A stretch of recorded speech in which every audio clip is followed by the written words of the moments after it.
Hi friends, welcome back to my channel. இன்னைக்கு நம்ம என்ன ரெசிபி பார்க்க போறோம்னா சூப்பரான பபிள் பன் தாங்க. இந்த பபிள் பன் எப்படி செய்யணும்னு தான் பார்க்க போறோம். இதை நம்ம தமிழ்ல சொல்லணும்னா குமிலி பன். ஸோ இது குவிக் அண்ட் ஈஸியாக செஞ்சிடலாம். ரொம்ப நல்லா இருக்கும், ரொம்ப டேஸ்ட்டாக இருக்கும். ரொம்ப குவிக்காக புல் அப்பார்ட் மாதிரி குட்டி குட்டிஸாக பீசஸாக நம்ம எடுத்துக்கலாம். ஸோ இனி கடையில் பன் வாங்குறதுக்கு பதிலாக நீங்களே உங்கள் வீட்டில் செஞ்சு உங்கள் குட்டீஸ்களுக்கு கொடுத்து அசத்துங்க. அதுக்கு முன்னாடி என் சேனலை யார் சப்ஸ்கிரைப் பண்ணலைன்னா கைண்ட்லி சப்ஸ்கிரைப் பண்ணிக்கோங்க. அப்படியே பக்கத்தில் இருக்க பெல் ஐக்கானையும் டர்ன் ஆன் பண்ணிக்கோங்க. அப்போ தான் நான் போடுற வீடியோஸ் எல்லாம் உங்களுக்கு உடனுக்குடன் வரும்.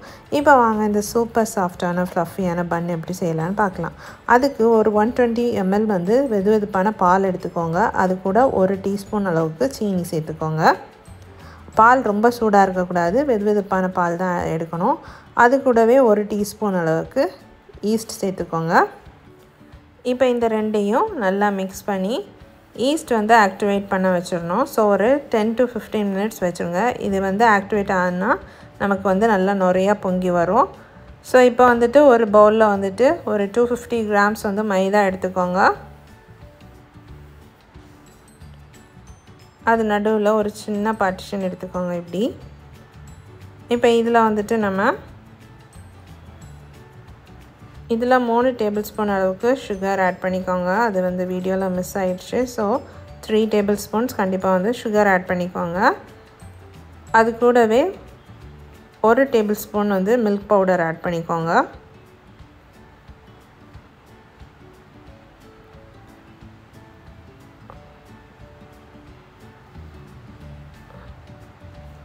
அரை டீஸ்பூன் அளவுக்கு உப்பு சேர்த்துக்கோங்க. சேர்த்து எல்லாத்தையும் நல்லா மிக்ஸ் பண்ணி விட்டுருங்க. இது கூட ஒரு 45 to 50 grams வந்து பட்டர் ஆட் பண்ணிக்கோங்க. அன்சால்டட் பட்டர் வந்து 45 to 50 grams வந்து பட்டர் ஆட் பண்ணிக்கோங்க. பட்டர் வந்து ரூம் டெம்பரேச்சரில் இருக்கணும், ரொம்ப கோல்டாக இருக்கக்கூடாது. இது கூடவே வந்துட்டு ஒரு முட்டை ஆட் பண்ணிக்கோங்க.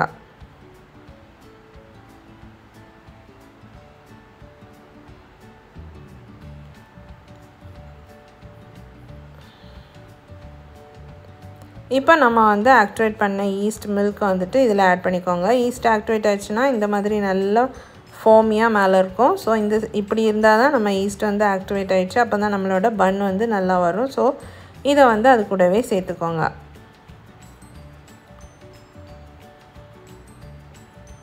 சேர்த்து எல்லாத்தையும் நல்லா மிக்ஸ் பண்ணி விட்டுருங்க. மிக்ஸ் பண்ணி இப்படி எடுத்துக்கோங்க. கை வச்சு எல்லாத்தையும் சேர்த்து மிக்ஸ் பண்ணிங்கன்னா ஈவனாக மிக்ஸ் ஆகிடும். இந்த மாதிரி மிக்ஸ் பண்ணி எடுத்துக்கோங்க. இப்போ ஃபைனலாக அது மேலே வந்துட்டு கொஞ்சமாக கோகனட் ஆயில் ஆட் பண்ணிக்கலாம். ஏன்னா அந்த மாவு மேலே ட்ரை ஆகாமல் இருக்கிறதுக்கு லைட்டாக கோகனட் ஆயில் ஆட் பண்ணிக்கோங்க. ஆட் பண்ணி ஸ்ப்ரெட் பண்ணி விட்டுக்கோங்க. இதை நம்ம வந்து இப்போ ப்ரூஃப் பண்ண வைக்கணும்.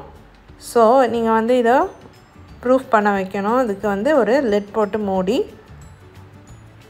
நியர்லி 1 to 1.5 hours வந்து ப்ரூஃப் பண்ண வச்சுக்கோங்க. மேபி வந்துட்டு இந்த ப்ரூஃபிங் டைம் வந்து வேரி ஆகலாம் பேஸ்ட் ஆன் தி டெம்பரேச்சர், இல்லைனா கிளைமேட் பேஸ் பண்ணி இந்த ப்ரூஃபிங் டெம்பரேச்சர் வேரி ஆகலாம். இப்போ எனக்கு வந்து 1.5 ஹவர்ஸ்க்கு அப்புறம் வந்துட்டு டபுள் த சைஸ் ஆகிடுச்சு. இப்படி டபுள் த சைஸ் வந்துட்டு நல்லா ப்ரூஃப் ஆகி வந்துடுச்சு. டபுள் த சைஸ் ஆகிற வரை நீங்கள் ப்ரூஃப் பண்ண வச்சா போதும். இப்போ நமக்கு வந்துட்டு பன்னோட டவ் வந்து நல்லா ப்ரூஃப் ஆயிடுச்சு. இப்போ இதில் இருக்க மிடில் லைட்டாக ஒரு பஞ்ச் பண்ணி அந்த ஏர் மட்டும் ரிலீஸ் பண்ணி எடுத்துக்கோங்க.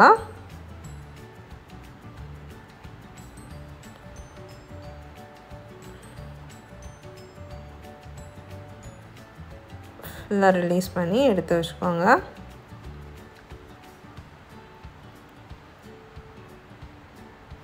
இப்போ லைட்டாக மைதா வந்து டஸ்ட் பண்ணிக்கோங்க. பண்ணிவிட்டு நம்மளோட டவ்வை வந்து அதில் லைட்டாக ரோல் பண்ணி எடுத்துக்கோங்க. லைட்டாக ரோல் பண்ணிக்கோங்க. இப்போ அதிலேருந்து ஸ்மால் போர்ஷன்ஸ் எடுத்துக்கோங்க. ஜஸ்ட் லைட்டாக மைதா வந்து நம்ம ரோல் பண்ணோன்னா நம்ம கையில் வந்து ஸ்டிக்கியாக இல்லாமல் நமக்கு வந்து இப்படி அழகாக குட்டி குட்டி பால்ஸாக ரெடி பண்ணி எடுக்கலாம். அதுக்காக வேண்டி மைதா வந்து லைட்டாக டஸ்ட் பண்ணிக்கோங்க. பண்ணிவிட்டு இப்போ வந்துட்டு பார்ச்மெண்ட் பேப்பர் போட்டு ஏதாவது பேனில் வந்து நீங்கள் இப்படி இதை செட் பண்ணிக்கோங்க. நல்லா குட்டி குட்டி பால்ஸாகவே எடுத்துக்கோங்க. இப்படி கீழே வந்துட்டு இந்த மாதிரி எப்படி வீடியோவில் காமிச்சிருக்கணும் அந்த மாதிரி எடுத்துக்கோங்க. மேலே எந்த விரிசலும் இல்லாமல் குட்டி குட்டி பால்ஸாக ரெடி பண்ணிக்கோங்க. இப்படி நீங்கள் சுற்றி சுற்றி ரெடி பண்ண அவ்வளோ பால்ஸையும் அரேஞ்ச் பண்ணி வச்சுக்கோங்க. இந்த மாதிரி ஃபுல்லாக அரேஞ்ச் பண்ணிக்கோங்க.